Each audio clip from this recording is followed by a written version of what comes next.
Olá, boa tarde. Estamos começando mais uma Quinta Técnica. Sejam bem-vindos.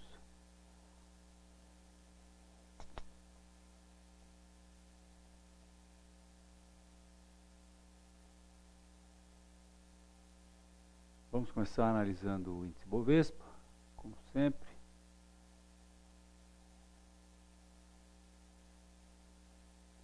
Que nessa semana teve uma queda boa. Confirmou a bandeira de baixa em que ele estava e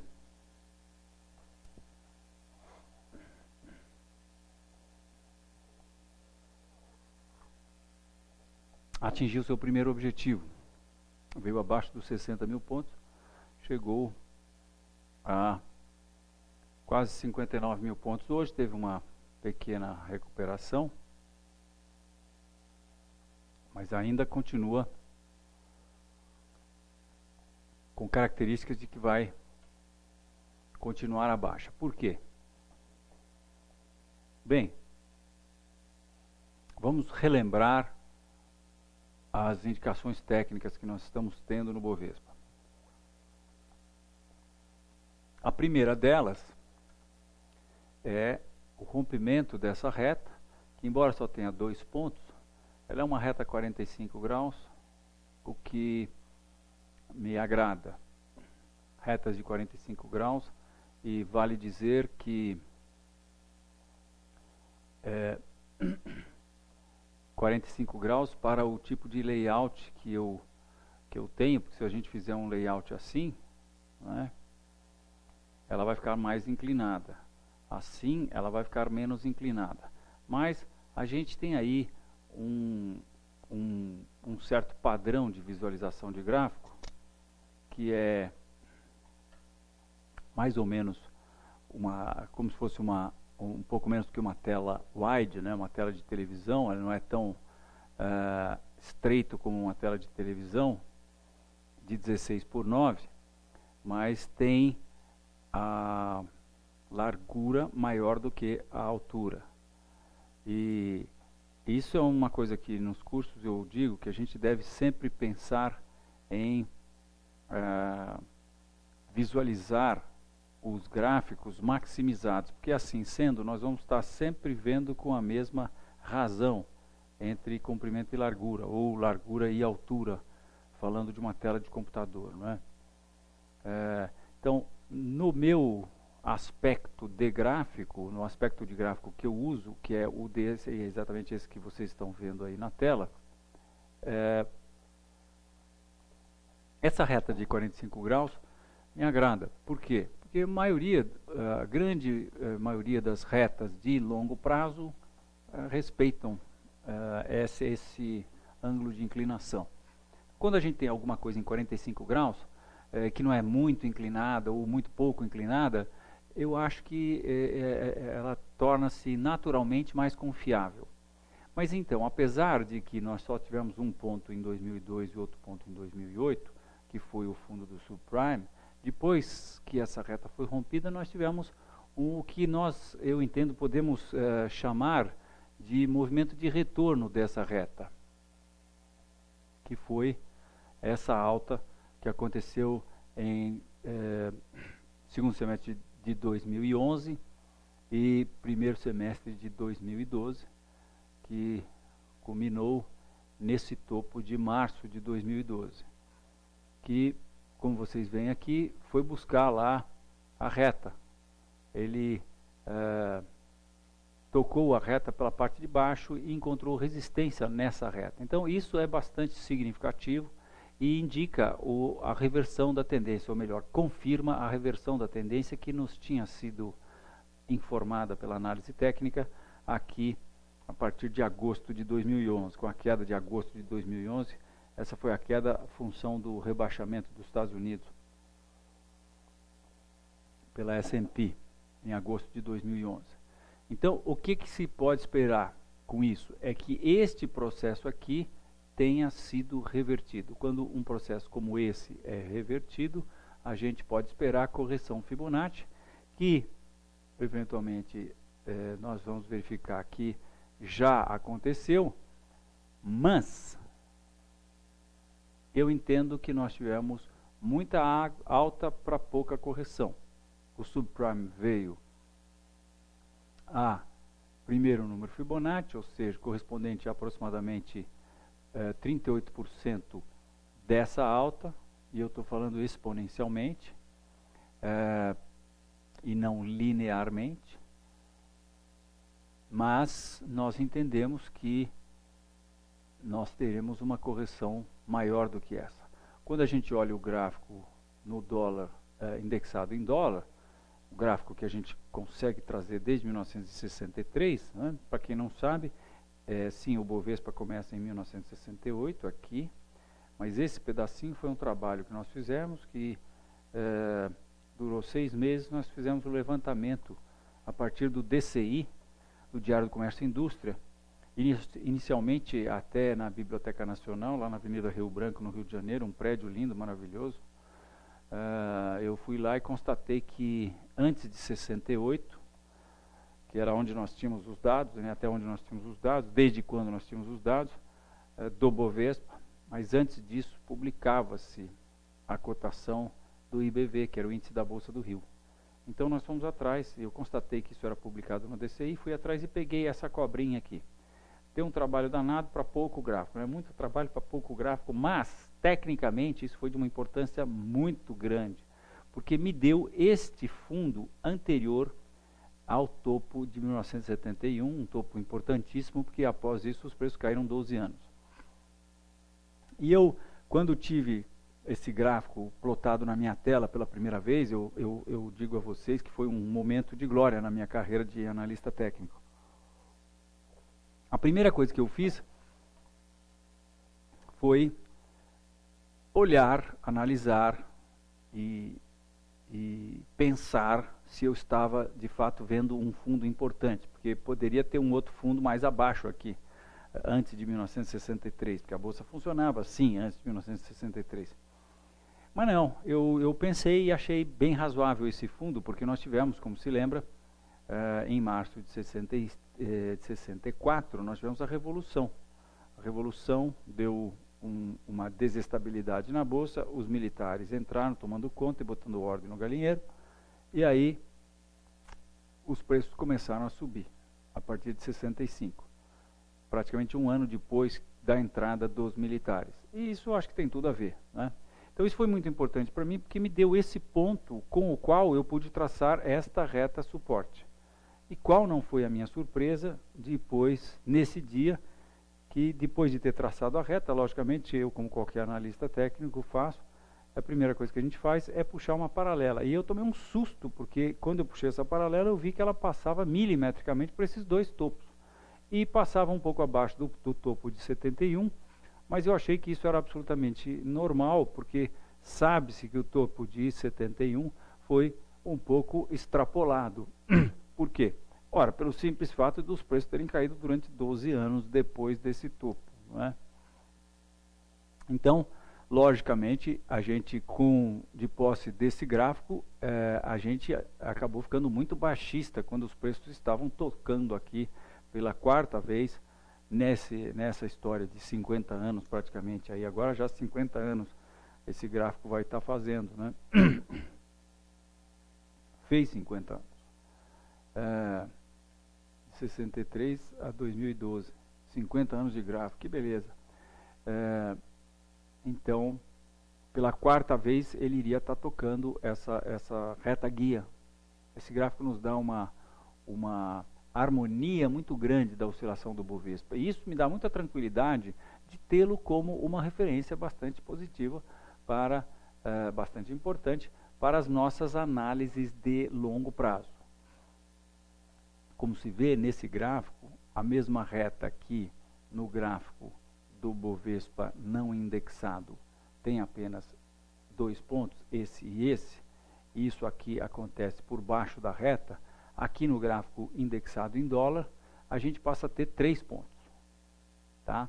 E olhando de longe, é clara, eu acho que é muito claro o processo de que, eu preciso dizer que eu estou mostrando a vocês um gráfico semanal do Bovespa indexado em dólar. Tá? Posso com um clique mudá-lo para gráfico diário, mas eu acho que o semanal se presta muito bem para essa análise.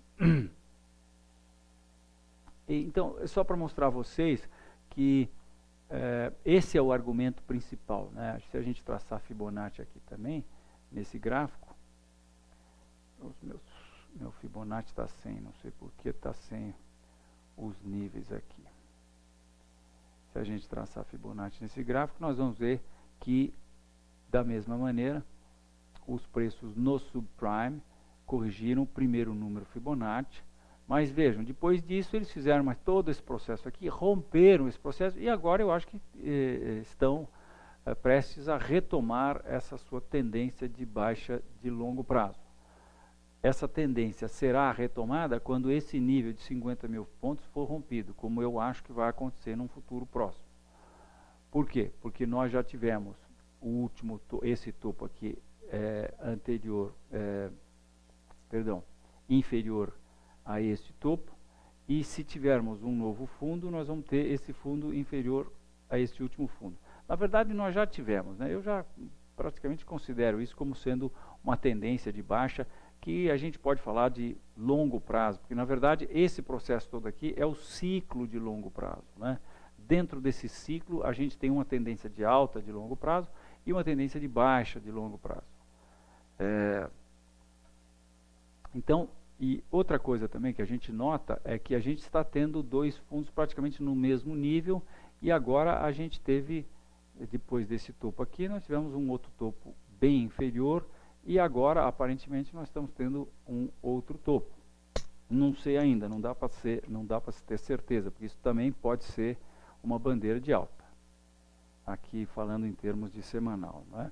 Mas quando a gente vai para o diário, o que parece é que nós tivemos sim uma reversão nesse nível aqui. Por quê? Porque aí eu ainda estou no gráfico indexado em dólar. Porque essa pequena reta de suporte foi rompida. Quando a outra reta de suporte foi rompida, os preços tiveram uma queda bastante pronunciada. Essa acumulação aqui também, eu não vou excluir a possibilidade que isso possa ser uma bandeira, até porque quem somos nós para dizer o que o mercado vai fazer, pode fazer, fez ou não fez, tá certo? Mas por hora eu vou... Opa, aqui está vendo aqui que ele não está me obedecendo aqui. Por hora eu vou... Pronto, agora sim.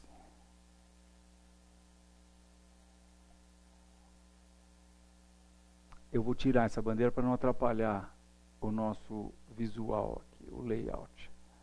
E para mostrar a vocês que o que está acontecendo aqui me parece que é um retângulo.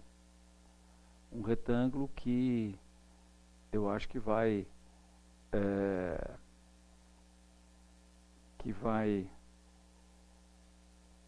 acabar com os preços rompendo a parte de baixo. Se bem que ontem houve um rompimento e hoje não houve a confirmação desse rompimento. Mas também a gente pode imaginar que hoje a volta do mercado, que eu acho que basicamente se deu em função de Vale do Rio Doce, que teve uma alta muito grande hoje, né?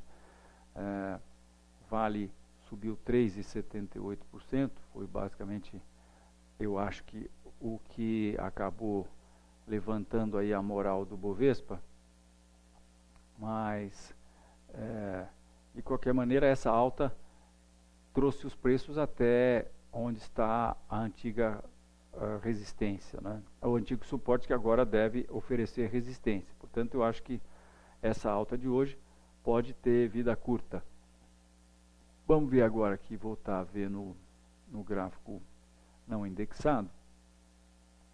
E, então, no gráfico não indexado, esse é o principal, o rompimento dessa reta, eu acho que é o principal argumento técnico de baixa no médio e longo prazo.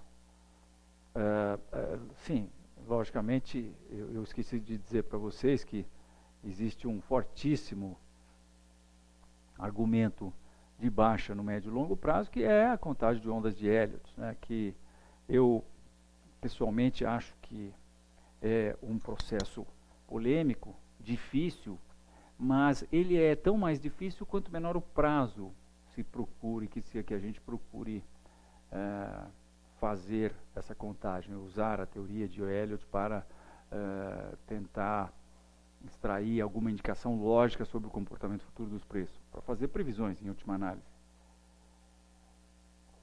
Mas à medida que a gente vai indo para o longo prazo, a contagem das ondas de Elliott fica mais ou menos como tirar o doce da boca da criança. Bater em morto. Vejam vocês. Ó. Eu já mostrei esse gráfico, logicamente, muitas vezes aqui, mas a partir de 1991, a gente também pode fazer essa contagem aqui de 82 a 86 e de 65 a 71. Mas aqui não é tão claro como começa a ser, como fica a partir de 1991. Eu acho que a razão é muito lógica, né? Eu acho que a partir de 91 a gente passa a ter muito mais volume, e o mercado fica sendo muito mais expressivo. Mas de qualquer maneira, isso aparece com uma clareza muito grande. Vejam, aqui em 91 você tem a primeira onda, teria sido essa aqui, né? Onda 1, 2, 3, 4, 5, A, B, C. Isso está muito claro, né? Mas a gente vê a fractalidade do mercado, o processo fractal do mercado, em que a onda grande é igual à onda pequena, que é igual à mini onda, né? Aqui a gente está vendo a onda grande como sendo essa aqui, 1, 2, 3, 4, 5. E aqui na onda pequena, que seria a onda 1, a gente vê também claramente 1, 2, 3, 4, 5. Né? Essa onda 4 aqui a gente vê ABC muito claramente. Essa onda 2 aqui a gente vê ABC também. Enfim, então nós também vemos isso a partir de 2002, quando começou o ciclo, que eu chamo de ciclo do presidente Lula.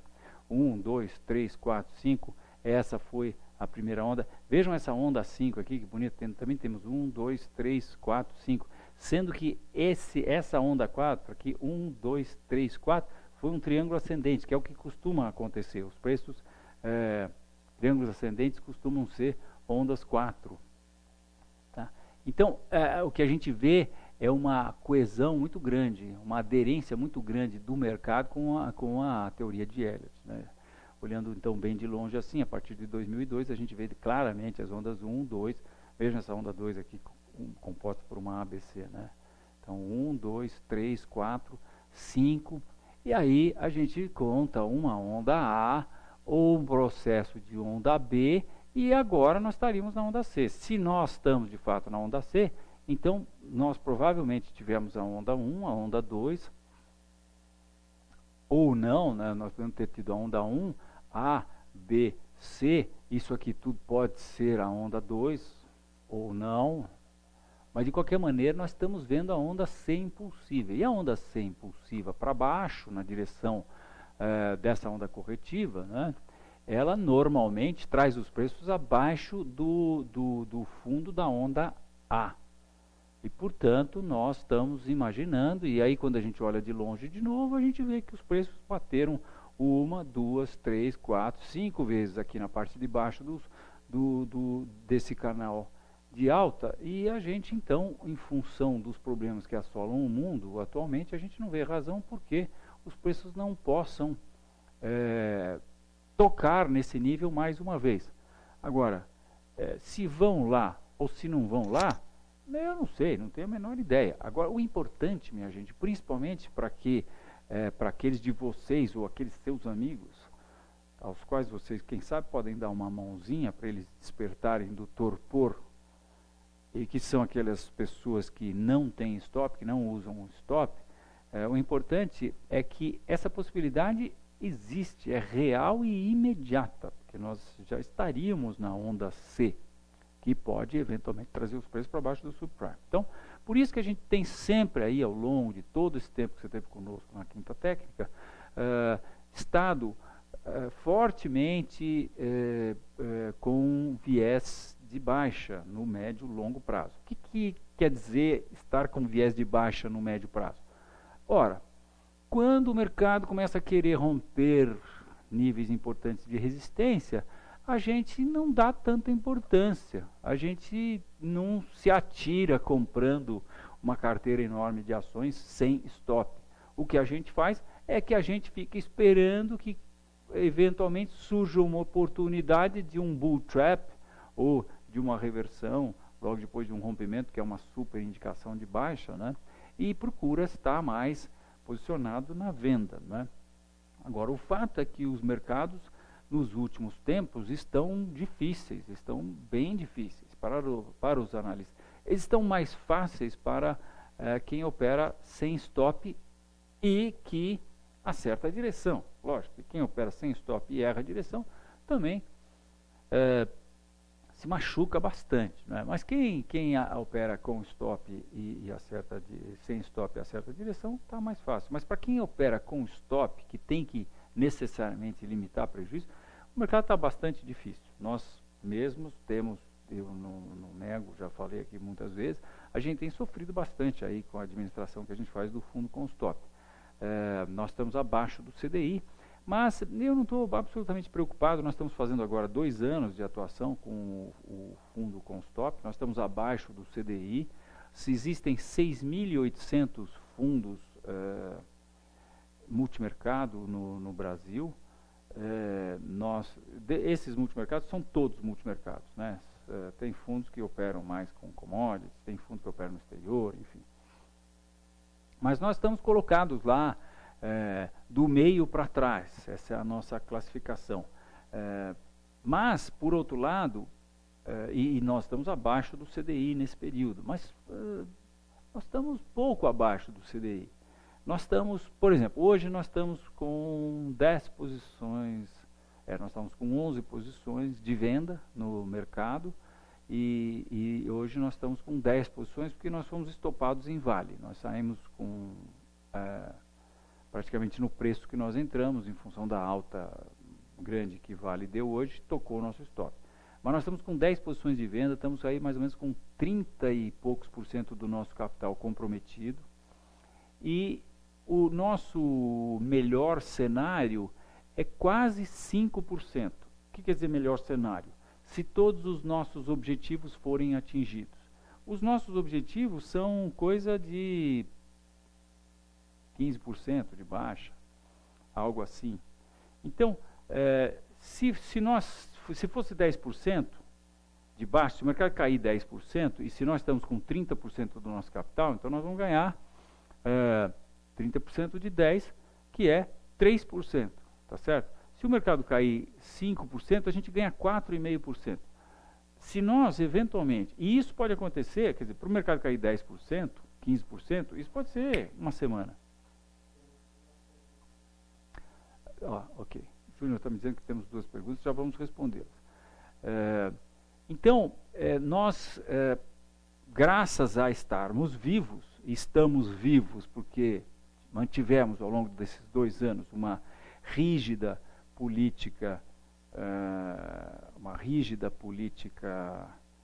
de controle de risco, né? Eu vou até mostrar para vocês o gráfico, já que nós estamos falando nisso. Existe um site, para quem não conhece, que é muito bom, eu até tive o prazer de conhecer os meninos que fizeram, que chama-se comparaçãodefundos.com.br. Se a gente entra no site Comparação de Fundos e digita Constop, ou o nome, ou o CNPJ de qualquer fundo, só existe um Constop, então fica fácil. A gente pode ver aqui o gráfico do fundo Constop, estou mostrando aqui para vocês. Tá? Então isso aqui é a história dos nossos 2 anos. A gente está mais ou menos junto com o CDI, né? Aqui no começo do ano passado a gente ficou andando um pouco de lado, e no começo desse ano também, no final do ano passado, a partir de novembro, a gente também ficou andando um pouco de lado. Mas é como eu digo, se a gente, nós estamos aqui em 17%, se a gente puser 5%, a gente vai acima do CDI e ganha tipo 3.000 posições no ranking de fundos multimercado. Então, é por isso que eu acho que, eventualmente, essa pouca volatilidade A nossa maior volatilidade talvez foi esse dia aqui, que nós saímos de 6,91 e caímos para 5,61. Ou seja, nós caímos 1,30%. Essa foi a nossa maior volatilidade. A gente vê que aqui a gente tem muito pouca volatilidade, não é mesmo? Então, isso é o que a gente tem conseguido, e acho que muito em função de que o mercado tem nos dado pouca volatilidade, tem direcionalidade, né? A verdade é essa aqui, né? Nos últimos 2 anos a gente saiu com uma baixa, mas andou de lado, é bem diferente disso aqui, disso aqui, disso aqui, disso aqui, disso aqui, né? Então esse processo todo aqui, eu acho que está dificultando bem as coisas, né? Mas enfim, é exatamente por isso que a gente tem tido esse viés de baixa aí. Então o Júnior tinha umas perguntas, pode ser, Júnior.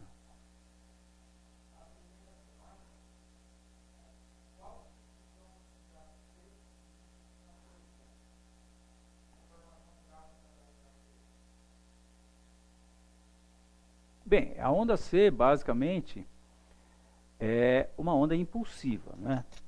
Em sendo uma onda impulsiva, ela é composta de 5 ondas.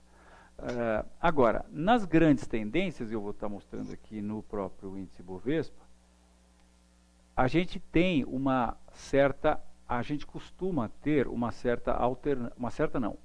alternância, isso faz parte da teoria das ondas de Elliott, alternância entre as ondas corretivas. Então, se a gente pega essa tendência centenária, o cinquentenária do Bovespa,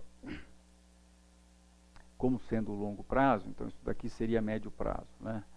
Esses ciclos seriam ciclos de médio prazo. Então, nas ondas corretivas desses ciclos de médio prazo, a gente tem uma alternância entre uma onda mais simples, composta de uma A, B, C, e uma onda mais complexa, composta de uma acumulação. Uma onda mais simples, ABC, e uma onda mais complexa, composta de uma grande acumulação. Mas mesmo na onda composta, a onda C vem abaixo da onda A, ABC. Veja o que aconteceu aqui. Veja o que aconteceu aqui. ABC. Vejam o que aconteceu aqui. Se a A foi aqui ou se a A foi aqui, eu acho que a A foi aqui. B e C também veio abaixo, né? Vejam o que aconteceu numa tendência centenária, que é a tendência do Dow Jones, que a gente consegue, quando a gente indexa ele com o CDI, com o CPI, perdão, a gente consegue também visualizar isso, né? Eu acho que talvez até 1929 tenha sido uma exceção, só que 1929 veio abaixo do começo da montanha. A onda A já veio abaixo do começo da montanha. Depois isso aqui eu acho que foi a onda B, e aqui foi... Ou não, né? Talvez em 1929 o ABC foi esse processo aqui, né? Dê uma olhada com mais calma aqui. Provavelmente isso daqui foi a A, isso tudo aqui foi a B, isso aqui foi a C, né? Mas aí a gente tem também aqui a queda de 66 a 82. 1, 2, 3, 4, 5. Isso aqui provavelmente foi a onda A, depois a onda B e a onda C também abaixo dessa onda aqui.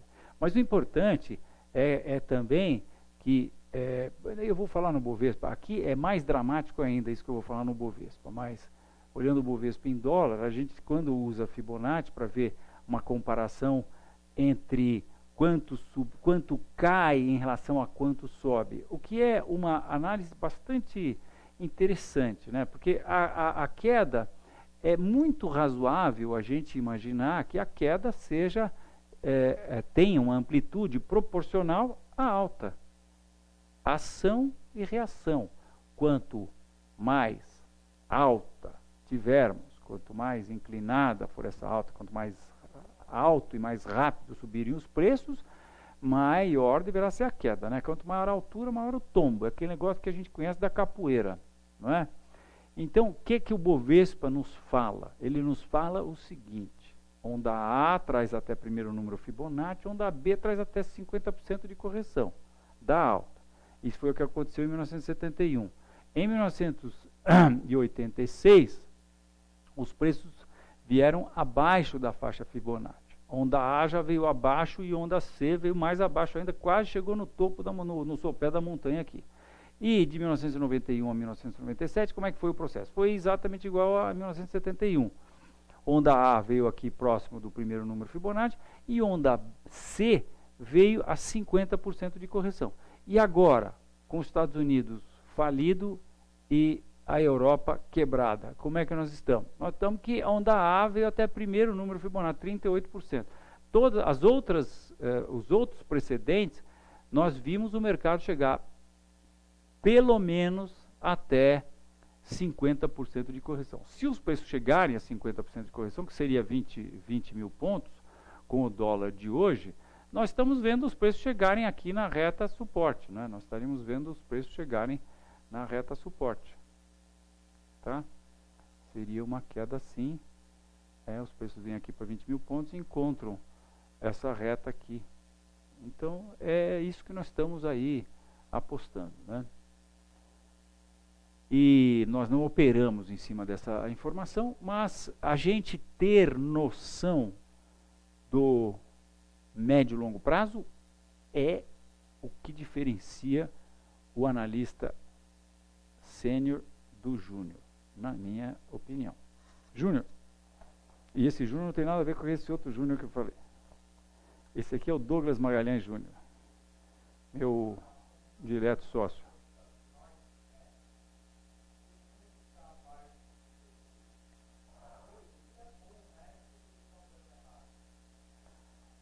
O Noex, olha, sabe o que é?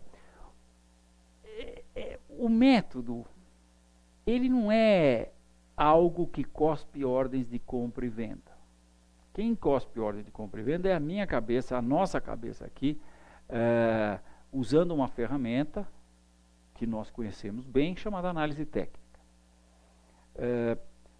O método, na verdade, ele para mim, ele já se provou. O método é algo para deixar aqueles que utilizam o método, deixar eles vivos. O método é basicamente um processo de controle de risco. E à medida que a gente olha a evolução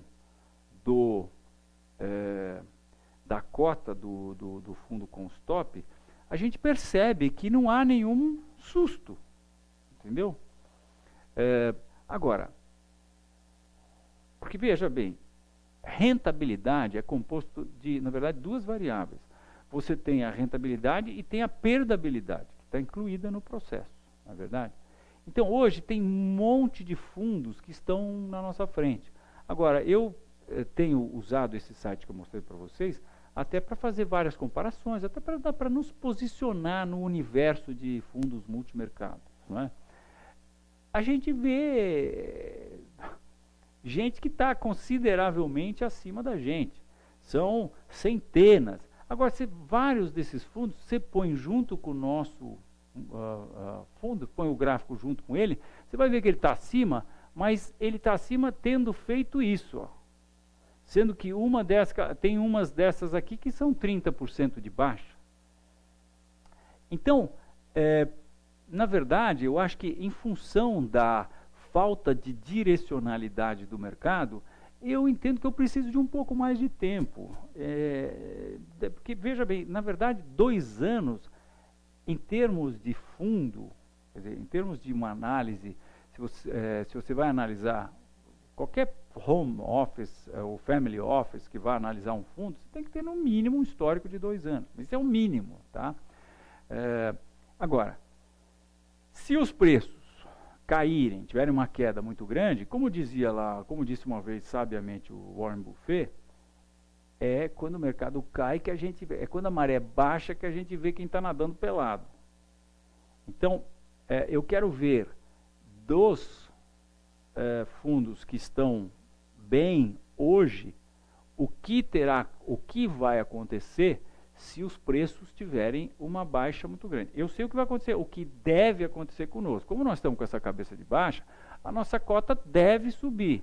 Então, eu preciso esperar uma queda do mercado, se é que ele vai cair, se é que ele vai cair, ou uma alta, porque também uma coisa que eu afirmo aqui para vocês, embora não pareça, vocês que nos assistem aí na Quinta Técnica, para nós mudarmos de um viés baixista para um viés altista, é isso aqui. Basta acontecer indicações técnicas ou eventos técnicos de importância que a gente não tem o menor compromisso com baixa de preço nem nada, tá certo? Eu tenho sido baixista há muito tempo, mas em 2003, vou subir até no gráfico aqui, olhando o gráfico, eu sei direitinho, né? Em 2003, não, exatamente em...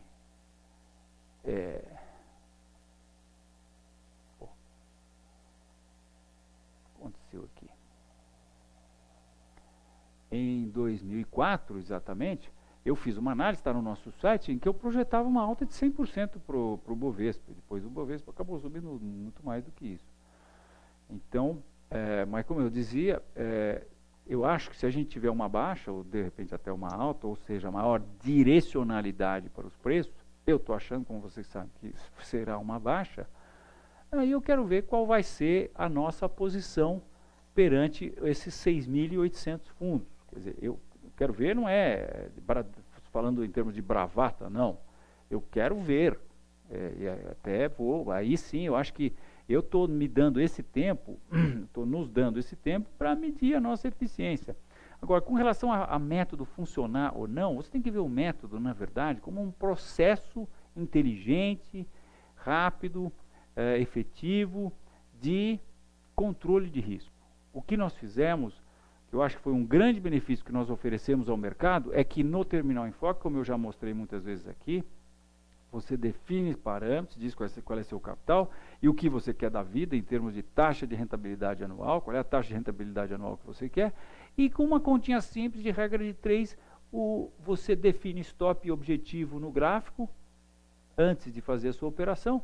Clicando apenas com o mouse no gráfico, você define onde está o stop da posição que você quer fazer e onde está o objetivo da posição que você quer fazer. Se for de compra, o objetivo vai estar em cima. Se for posição de venda, o objetivo vai estar embaixo, certo? Então você rapidamente dá 2 cliques no gráfico, define stop e objetivo e abre-se uma janela e o método com stop vai te sugerir um tamanho de posição e vai te mostrar qual é o seu prejuízo se o seu stop for acionado e vai te mostrar qual é o seu lucro se o seu objetivo for atingido. Então, isso é um processo de controle de risco, tá? E nesse sentido, eu acho que ele está mais do que provado. Agora, se funciona ou não funciona, não dá para a gente medir em 2 anos, tem que ter mais tempo, mais gente usando, né? O que eu sei é que tem muita gente que me fala palavras muito, como é que se diz? Palavras muito gratificantes e encorajadoras a respeito da utilização que eles fazem do método. Pessoas que me dizem que mudou a vida deles, porque se você pensa antes de fazer sua posição e estabelece o nível de risco que você quer assumir por posição, muda a vida do especulador, porque todo mundo que já especulou, que já alavancou de alguma maneira, alguma vez na vida, sabe o que fica o nosso psicológico quando a gente toma uma posição que a gente resolve achar que tem que fazer tantos contratos ou tantas ações, sem pensar no risco, né? A gente fica em frangalhos, a gente entra num processo bipolar, que eu senti isso muitas e muitas vezes na pele. Eu senti, achei isso tão desgastante que me motivou quando eu fui administrar uma carteira de ações de $1,2 milhão que caiu no meu colo uma vez para administrar. Eu fui atrás de desenvolver um processo que não me deixasse na situação de... Na verdade, aí eu tinha que fazer isso necessariamente, porque o dinheiro não era meu, era de terceiros, né? Então, é isso aí. Júnior?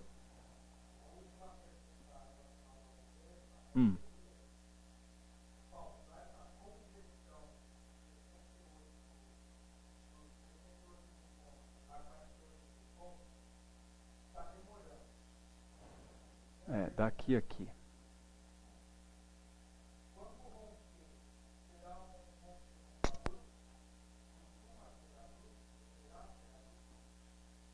Quem que está perguntando, Júnior? Elias,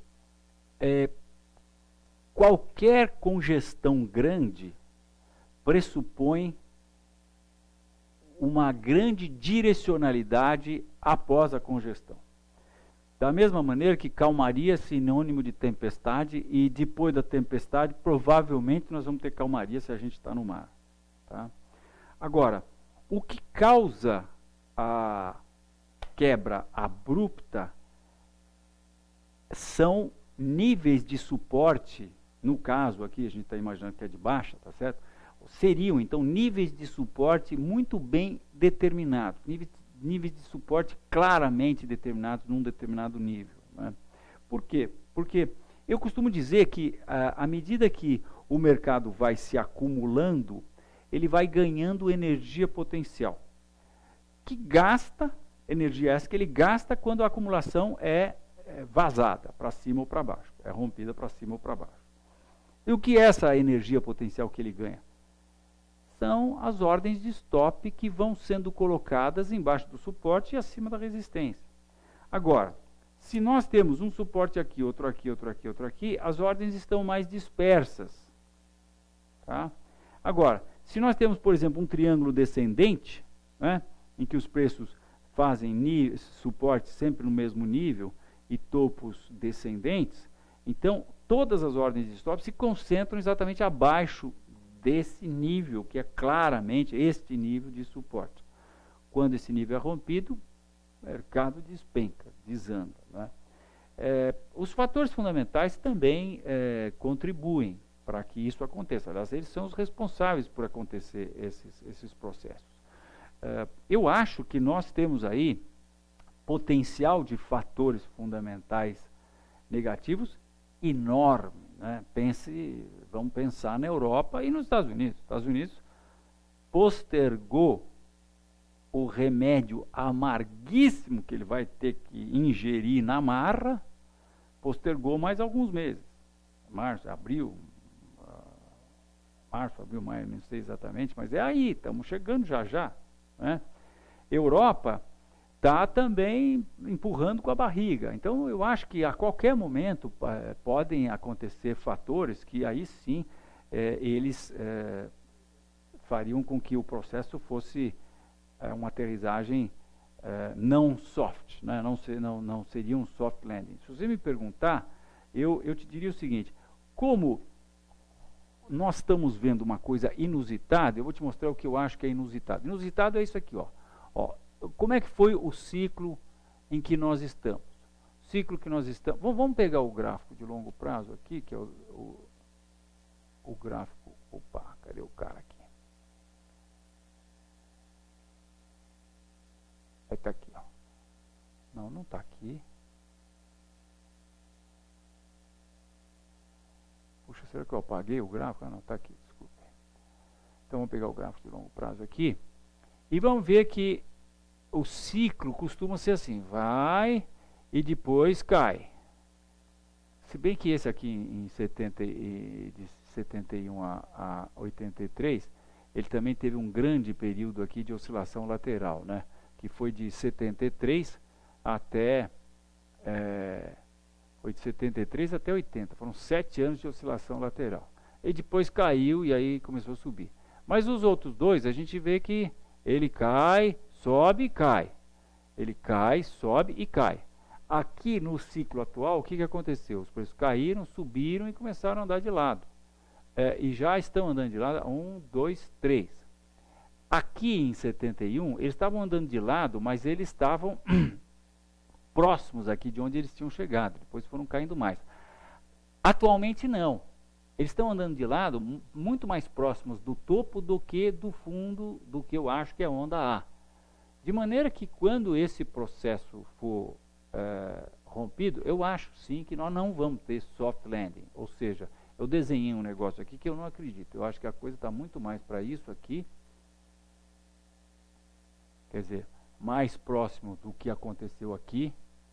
E talvez até mais violento do que aconteceu aqui no subprime, que seria algo desse tipo aqui, do que algo como aconteceu aqui em 1971. Tá?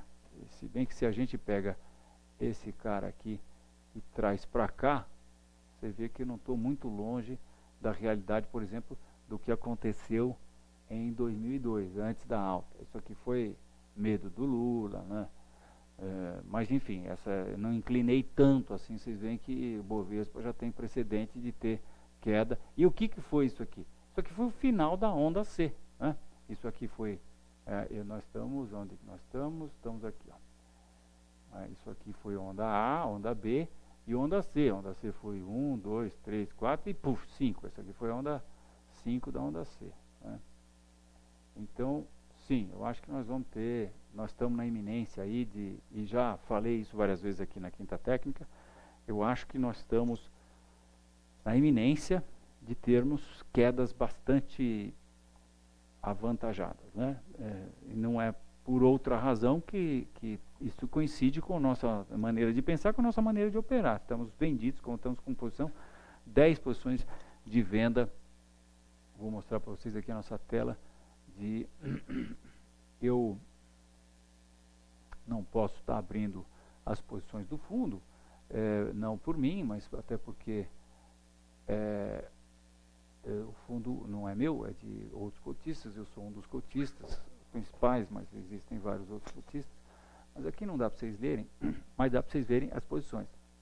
A gente está vendido 1, 2, 3, 4, 5, 6, 7, 8, 9, 10.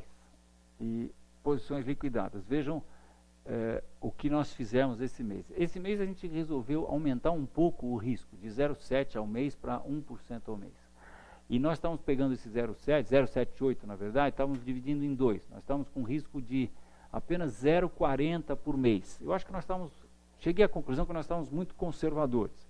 Então, a partir desse ano, nós aumentamos o risco. Nós, ao invés de começarmos o mês com 0,40 de risco, que nos permitia ter 4 posições de 0,1, quer dizer, 0,1 é o seguinte: se for estopado numa das posições, perde 0,1% do capital do fundo. Vocês podem imaginar como a gente aqui fica preocupado quando uma posição é estopada e a gente perde 0,1%. Eu estou, logicamente, sendo irônico.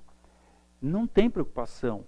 Psicológico é absolutamente estabilizado, não tem problema psicológico, não tem estresse, não tem nada. Esse é o grande mérito, eu entendo, do método com stop, é te manter com o racional absolutamente intacto. Então nós tínhamos 0,4 no começo do mês, porque tínhamos 0,8 no mês todo. Nós aumentamos de 0,8 para 1% e abrimos 1% desde o início. Que significa que, a rigor, se puder, se for o caso, se tiverem indicações que me levem a tal, a gente pode eventualmente abrir 10 posições de 0,1. 0,1 é o que a gente tem usado para fazer as posições. Por que 0,1? Porque quando eu faço as posições, geralmente eu tenho uma situação de 3-1, 4-1. Então, se eu arrisco 0,1, eu estou indo buscar 0,3. 0,3 é uma posição. Hoje tenho 10 posições. Então, se a gente ganhar 0,3, e 0,3 também é se o objetivo for atingido. Não quer dizer que a gente vai liquidar a posição no objetivo. Por exemplo, se o mercado entrar num crash landing aí, provavelmente os nossos objetivos... Eu vou mostrar uma posição aqui para vocês, só para a gente ter uma noção também. Ó. Por exemplo, essa posição aqui, ó. O objetivo está aqui. Nós vendemos aqui, isso foi vendido a 25,60 e os preços, o objetivo era 10% de baixa. O stop, quando nós vendemos, estava a 1,3. Por acaso deu para a gente colocar um stop próximo, né? O objetivo está agora apenas a 5,7% de distância, né? Então, a gente atingindo os objetivos, você está ganhando 0,3. 0,3 para 10 posições, eu ganho 3%. Quer dizer, se eu ganhar 3% em 10 posições, eu vou ser um dos primeiros fundos no mês e o nosso ranking vai ganhar 3.000 posições. com 3% o ranking, com 3% a mais, a gente ganha 3.000 posições, aproximadamente, dentre os 6.800 fundos multimercado. Incrível, não é? Então, nós estamos aí, estamos com o nosso gatilho, com o nosso trabuco engatilhado, quem sabe, não é? Mas então, vamos lá, Júnior. Não, eu vou terminar de fazer a análise aqui, rapidamente, que já avançamos um pouco, bastante na hora, e vou mostrar para vocês o índice futuro, que está muito parecido com o índice Bovespa. Uma coisa que me chama a atenção vejam, nós estamos numa reta de tendência de baixa, não é? Aqui é a mesma coisa, 1, 2, 3, 4, 5, A, B, acho que nós estamos na onda C. Se estamos na onda C, isso aqui, acho que 1, 2, 3, 4, 5, isso aqui foi a onda 1, A, B, C foi a onda 2, 3, 4 e 5. Eu acho que nós temos condições de chegar cá embaixo, minha gente. É isso que eu acho que vai acontecer. Esse processo aqui me remete muito à interpretação de que nós estamos com topos consecutivamente mais baixos e fundos aqui no mesmo nível. Isso aqui me lembra muito uma formação de triângulo descendente. Seria uma mega formação de triângulo descendente, mas é algo que a gente observa, né? Tivemos esse topo aqui, depois tivemos esse topo aqui, fundos no mesmo nível. Depois tivemos esse topo aqui, agora fomos tentar fazer um outro topo, fizemos um topo mais baixo, e os preços agora caminham aqui para os 55 mil pontos, e se aí sim, aqui no índice futuro a gente vê claramente, né? Um rompimento desse nível aqui de 55, 54, eu acho que aí ele coloca essa amplitude aqui para baixo rapidamente ou com essa velocidade aqui, ó. Acho que a gente, se romper isso aqui, a gente deve ter algo parecido com isso aqui. Então, se a gente pega isso aqui e põe aqui, se imagina que esse topo aí, só para a gente fazer um exercício de futurologia aqui, nós estaríamos lá em 42 mil pontos, índice futuro, ali por começo de maio de 2013. Aqui, esse número chega a 7 de maio de 2013. É futurologia isso aqui, hein, minha gente, pelo amor de Deus. Mas isso é o que eu acho que nós podemos estar vendo acontecer. Então, a gente está, agora, no curto prazo, aqui no índice futuro, nós tivemos hoje uma alta considerável, mas essa alta não me assustou muito não, porque ele não dá para dizer que foi um candle de reversão. Ele foi um candle maior do que esse aqui, mas eu acho que ele está muito mais remetendo para a gente sair andando de lado, fazer uma espécie de uma bandeira de baixa aqui, uma flâmula de baixa, do que para a gente ir buscar de novo essa reta de resistência aqui. Mas a gente vai ter que esperar aí essa semana para ver o que vai acontecer, né? Então, médio prazo a gente está, curto prazo a gente está aí de indefinido para baixa, em função de que a tendência de baixa de curto prazo é de baixa, né? Então a gente está indefinido para baixa no curto prazo. Vamos só constatar aqui no Bovespa também, que nós não vimos no curto prazo. Estável, aliás, eu falei indefinido para baixa, não, de estável para baixa, tanto no índice futuro quanto no índice Bovespa, né? Agora, eu quero mostrar para vocês algo que eu acho que é um negócio bastante importante, que eu percebi essa semana agora. Eu vou mostrar a vocês aqui o S&P que eu estava vendo. E que era esse em que... Porque, vejam, nós usamos o Dow Jones indexado pelo CPI. Por quê? Porque o Dow Jones a gente tem o gráfico desde 1913, e se a gente não indexar, ele fica um negócio que só sobe, que não tem nada a ver. Então, a gente tem que necessariamente parâmetros indexar a inflação no ano passado, porque aí a gente vê a coisa de fato, né? Então, Dow Jones é indexado. Dow Jones indexado, os dois topos coincidem, topo de 2000 e topo de 2008. Agora, o S&P, eu costumava ver, eu estava vendo o S&P não indexado. Por quê? Porque o americano não tem essa cultura de inflação que nós temos, não tem essa expertise de inflação. Eles rodando a maquininha do dólar lá, como eles têm rodado, já eu acho que eles vão ganhar essa expertise, porque vai ter inflação mundial, principalmente lá nos Estados Unidos, eu acho. Mas enfim. E como eles não têm essa cultura de inflação que nós temos, eles não indexam os gráficos deles. Então eu usava o S&P sem indexar, porque eu gostava de ver o S&P como os americanos o veem. Mas esses dias eu estava brincando aí de olhar gráficos e resolvi indexar o S&P. E tive uma surpresa, porque eu vi que nós estávamos muito próximos. Bom, de qualquer maneira, aqui nós também estamos, né? Porque no gráfico não indexado, nós estamos chegando próximos desse nível aqui, fatídico de 1560.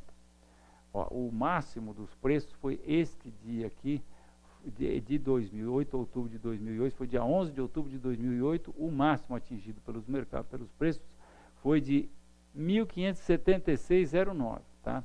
Nós estamos chegando lá. 1570. Estamos pelo número. 1576. Mas falta um pouquinho, só esse pedacinho aqui. Eu vou até traçar o. Agora, vou até traçar. Então, esse aqui é o topo do mercado.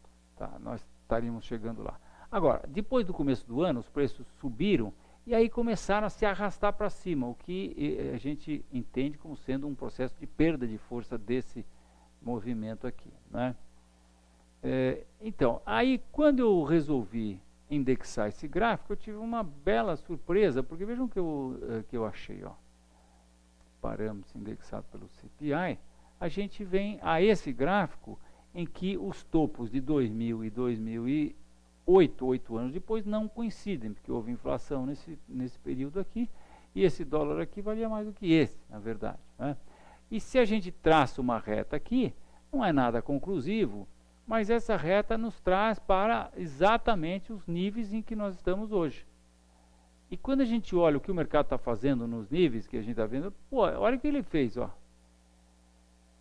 Ele chegou lá e pela primeira vez ele botou um candle um pouquinho mais abaixo do que o que nós podíamos chamar de deriva, né? Deixa eu ver aqui até como é que está ele deu uma quedinha aí. Aqui a gente vê ele também tendo rompido essa reta aqui de vários dias, né? E aqui está fazendo uma acumulação que eu acho que tem características de uma formação de acumulação que vai dar continuidade a essa baixa. Então, o S&P está corroborando com a possibilidade de que o Bovespa caia mais, tá? Agora eu quero mostrar para vocês esse gráfico aqui, que a gente vem mostrando sempre na quinta técnica, e que a gente tem insistido que nós entendemos que o Brasil está supervalorizado e vai cair abaixo dos Estados Unidos. O Brasil é o verde. Isso aqui começa quando iniciou a crise do subprime, que foi em agosto de 2007. Na queda do subprime, o Brasil, que estava bem destacado, ele estava bem acima dos Estados Unidos. Quando os preços caíram, ele colou nos Estados Unidos, depois se descolou de novo, e agora ele está com uma tendência muito grande de voltar a encontrar. Vejam como está fechando esse processo, até porque o Brasil está caindo, os Estados Unidos têm subido, né? Mas se os preços nos Estados Unidos começarem a cair, nós vamos cair muito mais do que o que cair nos Estados Unidos, na minha opinião. Então, nós estamos aí achando que logo, logo nós vamos ter essa linha verde para baixo da linha azul. Vamos estar acompanhando isso daí, né? Se tivesse um fundo que pudesse operar nos Estados Unidos, para se ter um fundo desse, você precisa ter uns 100 milhões aí, mais ou menos, é o que os gestores entendem, né? 100 a 200 milhões de PL para você poder pagar as despesas, para ter a estrutura para poder operar, ter conta lá fora, etc. Poder operar lá fora, né? Mas se eu tivesse essa situação, eu certamente teria investido pesadamente nisso. Isso é um processo long short, que a gente poderia chamar, né? Você está long num lado, short no outro, ou seja, comprado num lado, vendido no outro, nós certamente estaríamos comprados nos Estados Unidos e vendidos no Brasil em posições equivalentes aí, ou em ETFs que significassem o índice Bovespa e o índice S&P, mas eu não teria o menor problema de ter uma posição pesada comprado em S&P e vendido em Bovespa, em quantidades equivalentes, porque a gente tinha uma convicção muito forte de que poderia acontecer isso, né? Mas não é o caso. Mas portanto, isso aqui fica só mais curiosidade, né? Então é isso. Por essa razão, a gente está aí até um pouco mais baixista, achando que... porque eu tenho certeza que se os Estados Unidos começar a cair, se esse processo aqui começar a se desenrolar para baixo, eu acho que o Brasil começa a cair mais. Júnior?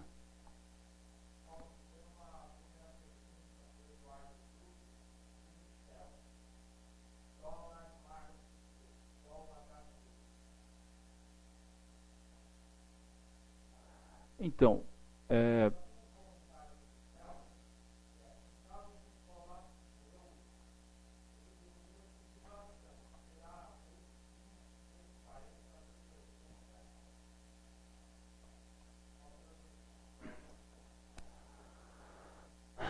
olha, a projeção é a seguinte, ó.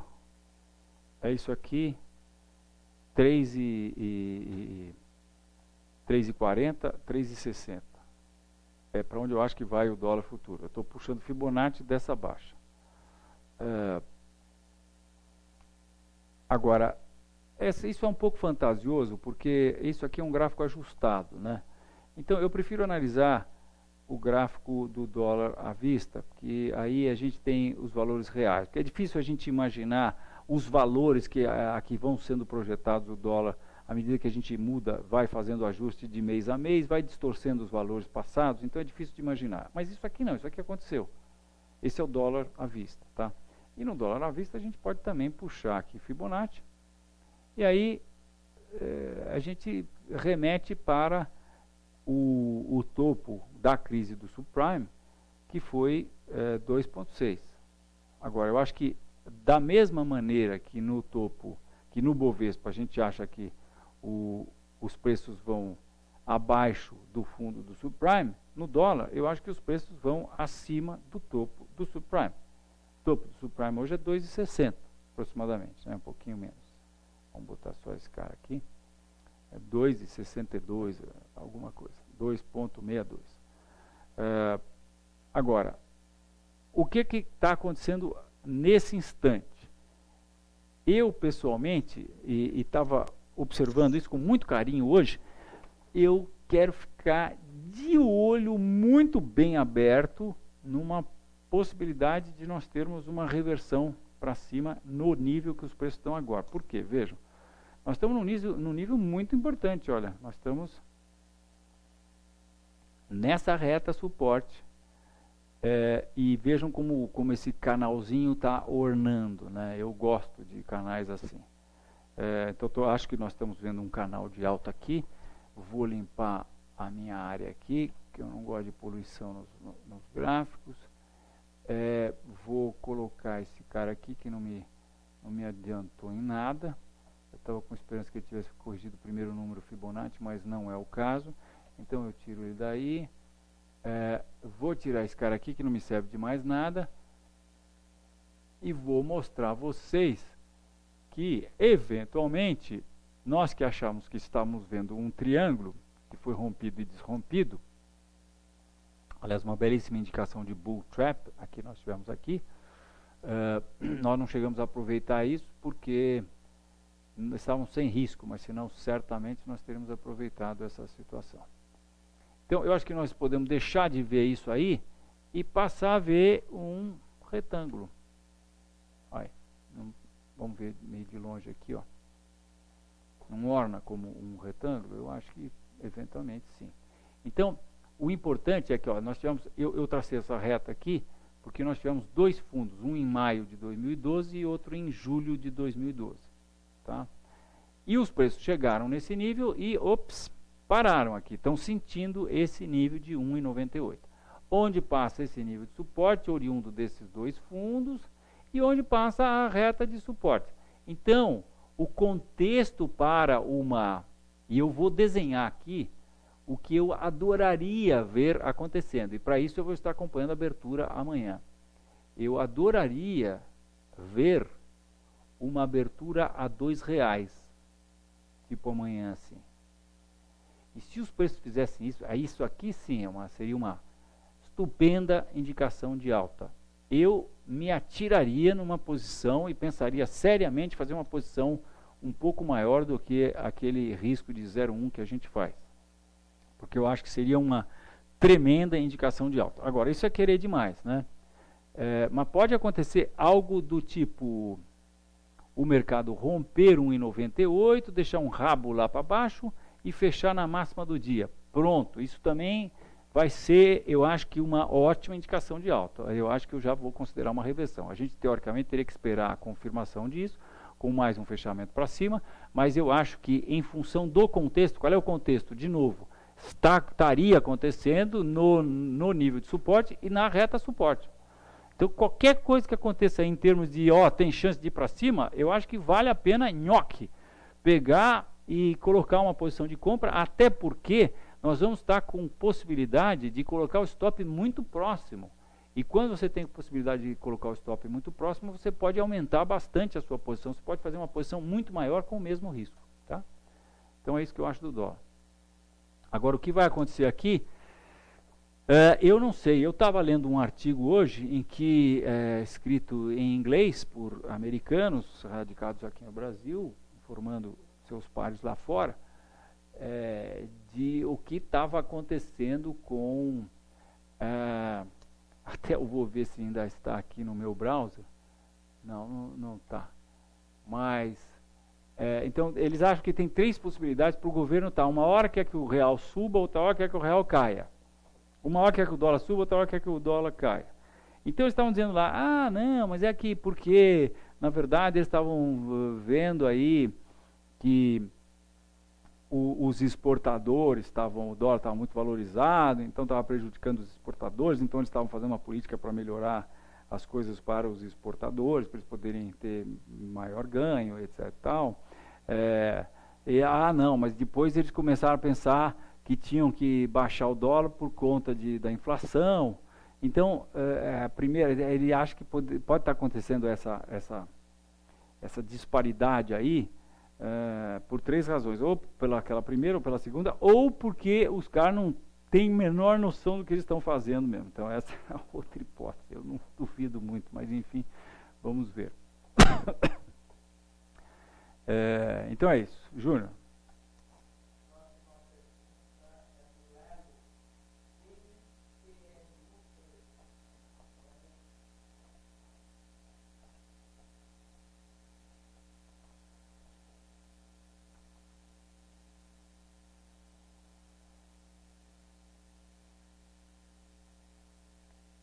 IPO em 2010, numa tendência de alta, bem definida. Será que isso aqui vai ser um retângulo que vai dar continuidade à alta? Ou será que esse nível aqui de R$40 vai ser rompido?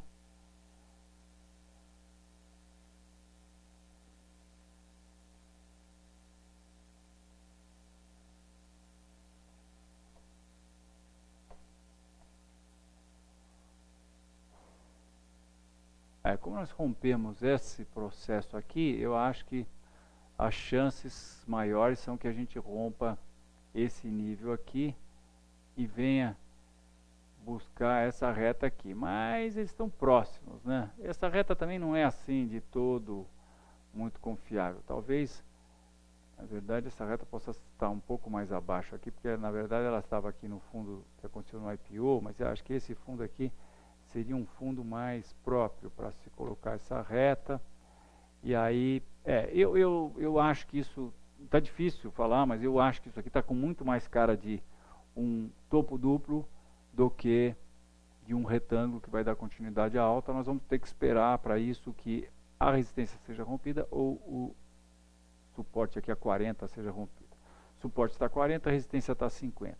Eu acho, o meu palpite é que, em função desse rompimento aqui, nós estamos caminhando para o rompimento dos 40, isso projetaria a amplitude desse topo duplo para baixo, com os preços caindo para 32. Provavelmente venham 32, onde nós temos o suporte oriundo do topo dessa acumulação aqui, fundo também dessa bandeira de alta aqui.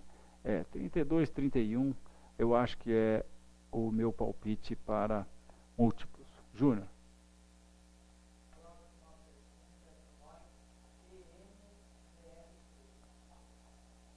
E Embraer, né?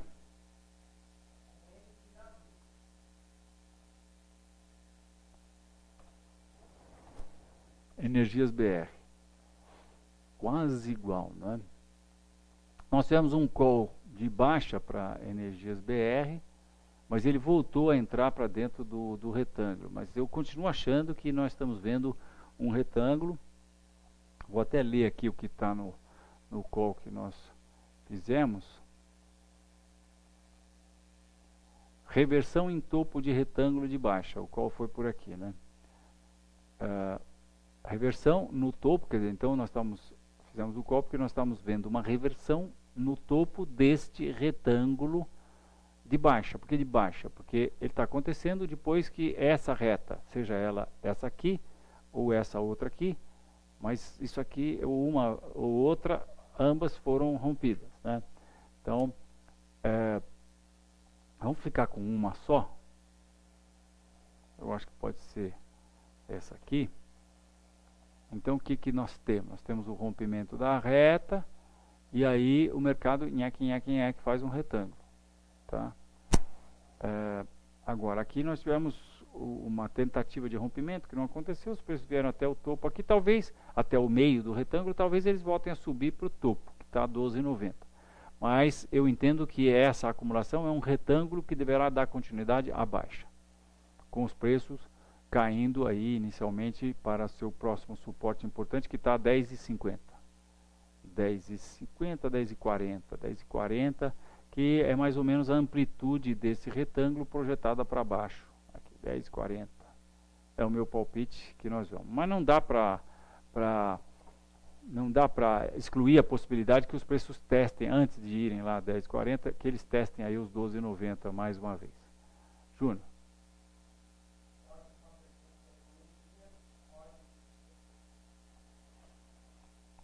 Ufa! OGX, hein? OGX tomou a bufa hoje, né?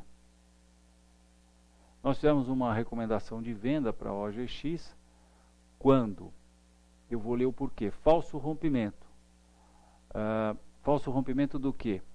Falso rompimento deste nível de suporte, de resistência que nós entendíamos ser um nível importante. Vejam, fundo em junho de 2012, fundo em julho de 2012, topo em novembro de 2012, e aí os preços deixaram mais um topo aqui, porque testaram esse nível agora no começo de janeiro, e romperam. Vejam como foi o rompimento. Ó. O rompimento foi legal. Gap máxima do dia, fechamento na máxima do dia. Depois nós tivemos um engolfo, não tínhamos risco para vender aqui, eu quis ter vendido aqui. Depois os preços voltaram aqui ao nível de suporte. Aí romperam e nós vendemos. Vendemos nesse rompimento aqui, por conta desse falso rompimento que chama-se bull trap, né? Agora, hoje nós tivemos essa queda, hoje e ontem, né? Os preços de ontem para hoje tiveram uma queda de aproximadamente 13%. Os preços fecharam abaixo do suporte desse retângulo aqui, de maneiras que eu acho que eles eventualmente podem estar caminhando a passos largos para o objetivo que nós traçamos, e o objetivo que nós traçamos foi essa queda para baixo a partir daqui, é um objetivo que nem é a projeção do retângulo, quer dizer, um objetivo bem conservador, né? 3,50. Eu acho que eles podem estar caminhando a passos largos para 3,50, mas 13%, cair 13% em 2 dias, eventualmente dá ideias para quem está vendido e eventualmente essas pessoas começam a uma pressão de compra para a realização de lucro. Qual lucro? Esse lucro aqui, e podem fazer, podem então elaborar a formação de uma bandeira de baixa. Então, nós estamos caminhando inicialmente para 13,50, mas não dá para dizer que vai ser sem uma parada para uma bandeira de baixa nos níveis atuais, né? Ainda que o fechamento, o fechamento foi abaixo do suporte, mas não foi, mas deixou uma sombra aí, sei lá, tanto pode em um dia chegar aqui a 3,50 e depois a bandeira acontecer aqui, porque eu não acho que ele vai parar em 3,50 não, eu acho que ele vai mais abaixo. Por quê? Porque o subprime está aqui, ó. O subprime está aqui e eu acho, como o mercado todo, os preços vão abaixo do subprime. Eu acho que isso pode muito bem ter sido onda 1, onda 2, e agora nós estamos na onda 3. Então, onda 3, ou a onda 3 foi essa aqui, onda 4 e nós estamos na onda 5, né? Então eu acho que o buraco é mais embaixo para o OGX. E podemos ter alguma estabilidade aqui, mas é baixa. Júnior.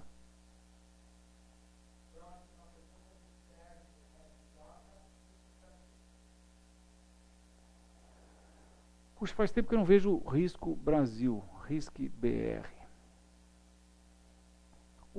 Lá, lá. Uau. É bem parecido com o gráfico de dólar, né?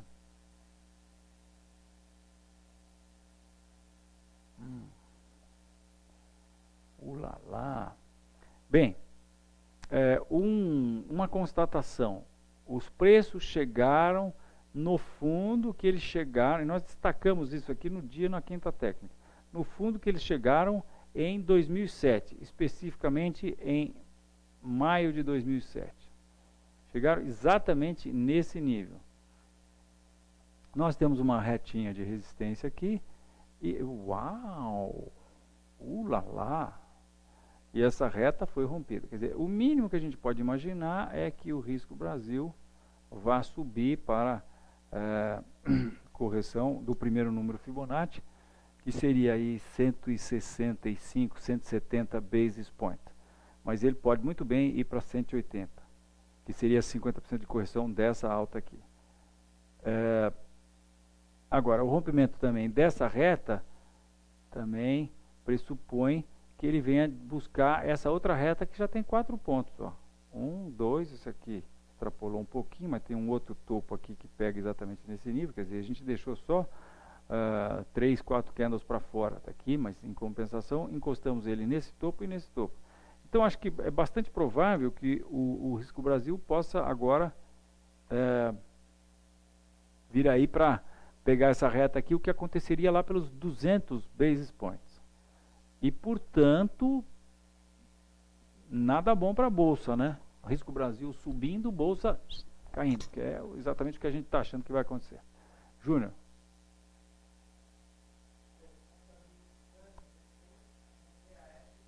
Quantas perguntas ainda temos, Júnior? Ok. Qual é o... Então vamos responder essas 3 antes de terminar. Desculpe, o código qual é mesmo?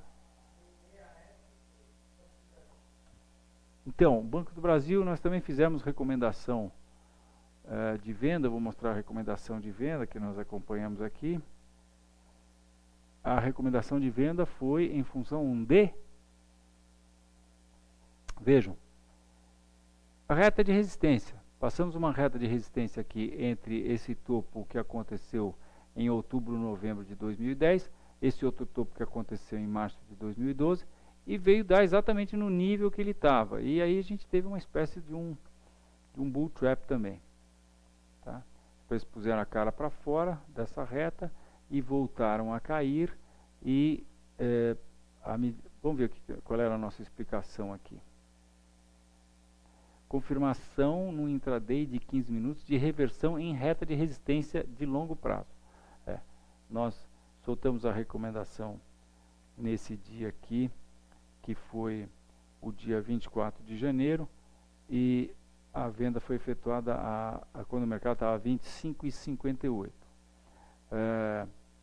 O nosso objetivo para Banco do Brasil uma modesta queda até esse primeiro suporte aqui a 23. Mas eu acho que se os preços chegarem a 23, eles não vão deixar de testar esse último suporte de novembro a 20. Eu quero também mostrar, ou seja, nós estamos baixistas, né? Mas eu quero mostrar a vocês o índice financeiro. O índice financeiro está com uma possibilidade grande de nos dar uma grande indicação de baixa. Isso aqui é o topo de outubro de 2010 e também temos um topo em novembro. Isso aqui é o topo de março de 2012, ou seja, é mais de ano depois. Isso aqui é topo de setembro, que é tecnicamente no mesmo nível. Então a gente tem 3 pontos nesse nível aqui, a 4.050, 4.100, e tivemos no começo de janeiro um rompimento exemplar desse nível, um baita de um nível de resistência e que agora se tornou nível de suporte. Os preços aparentemente romperam e desromperam, mas não confirmaram hoje. Eles romperam ontem, mas hoje não confirmaram, fizeram uma derivazinha aí. Vamos ver o que vai acontecer com isso aqui. Se isso aqui, que é uma coisa que costuma acontecer, de um pequeno, uma pequena deriva, né? Deriva mostra, quando ele se arrasta assim no sentido do movimento, ele mostra a perda de força desse movimento. Mas essa perda de força pode ser apenas para a confecção de uma bandeira de baixa. Se isso acontecer, e a gente tem que ficar de olho nisso aqui, minha gente, é para vender o segmento financeiro todinho, porque essa seria uma das mais importantes indicações de baixa. A gente pode fazer uma venda aqui, com stop aqui e objetivo aqui. Você tem tranquilamente 4-1 de relação lucro-prejuízo, tá? E então, Banco do Brasil, a gente teve alguma coisa parecida, né? Agora, além disso, vejam o que nós temos aqui. 1, 2, 3, 4, 5, 6 pontos. E mais um toque milimétrico nessa reta de 6 pontos. E mais, agora os preços tentam fazer um novo topo e não conseguem. Então, vejam isso, minha gente. Poxa, o mercado rompe um negócio desse aqui. Tá? Fibonacci não é para ser tracejado. Os preços rompem um negócio desse aqui. São 11 anos de tendência. 12 anos de tendência. Rompe, volta, bate lá, cai bastante, ele cai 23%.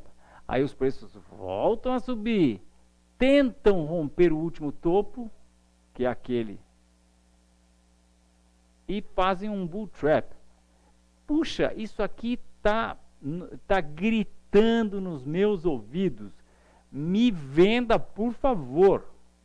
Para médio e longo prazo, isso não tem erro. Agora, no curto prazo, não sei. Nós estamos aqui tranquilos, administrando essa recomendação que fizemos. Hoje tivemos uma alta, mas enquanto ele não chegar nessa reta aqui, ele nem falou nada, né? E o stop nosso já está abaixo. Vejam, a recomendação de venda foi... Acho que essa reta a gente pode abaixar um pouquinho. A recomendação de venda foi aqui nessa linha vermelha. Isso aqui é a marca do palmo. O palmo é essa distância, quer dizer, do preço... Opa, desculpe, não estava mostrando. Então eu arrumei essa reta aqui. Estou mostrando agora o intraday de Banco do Brasil para vocês. A recomendação de venda foi aqui. O stop inicial estava aqui. Palmo, quando dá palmo, a gente muda o stop para próximo do preço de venda, de maneira que a gente não perde mais. E depois que esse topo importante foi feito, com esse outro topo aqui, nós baixamos o stop para cá. Então nós já estamos com a distância original do stop de lucro. Isso, o stop estava 1%. Então nós garantimos 1%. Isso aí, o stop está aqui. Se eventualmente os preços daqui a pouco fizerem um novo topo aqui, então nós vamos provavelmente baixar o stop para esse topo aqui, até porque a gente já está com ele protegido, estaria com ele protegido dessa reta, né? Então a gente teria esse topo aqui, a reta e mais esse topo. Estamos bem tranquilos, o stop baixaria daqui para cá, e daí a gente vai baixando o stop, e se esse negócio não parar de cair, a gente vai baixando o stop até 2027, se precisar. Quando o mercado estopar, estopou. Júnior, então estamos baixistas aí, mas podemos ter um pouco de alta aqui. E se tivermos alta, quem sabe o mercado vai estar dando uma oportunidade boa para se pensar em buscar uma indicação de venda numa eventual reversão próxima dessa reta de resistência aqui. Tá? Júnior.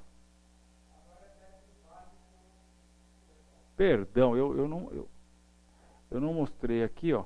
Então, eu acho que eventualmente nós podemos, os preços do Banco do Brasil podem voltar a subir um pouco para pegar essa reta aqui. É uma retinha, né? É sem vergonha, mas ela está aí representada por vários pontos, então por isso que eu estou considerando. Ó, 1, 2, 3, 4, 5 pontinhos já. Então, se os preços subirem e nos derem algum tipo de reversão aqui próximos à reta, aí eu acho que é uma boa indicação de venda. Vende aqui, com stop pode ser aqui onde está, que é acima desse topo aqui a 25,20. E o objetivo é, inicialmente, 23. Daria um trade tranquilamente, mas eu acho que esse negócio vai cair muito mais do que apenas 23. Deixa eu botar o gráfico. Vou botar o gráfico semanal aqui. Puxa vida, tá bonito isso. O objetivo é pouco abaixo do subprime está R$8, minha gente. Um pouquinho acima de R$8. É isso, estou muito baixista em Banco do Brasil. Petro e Vale, vamos lá. Bem, vamos começar com o Vale. Falei para vocês que nós liquidamos uma posição hoje. Está aqui. Vale.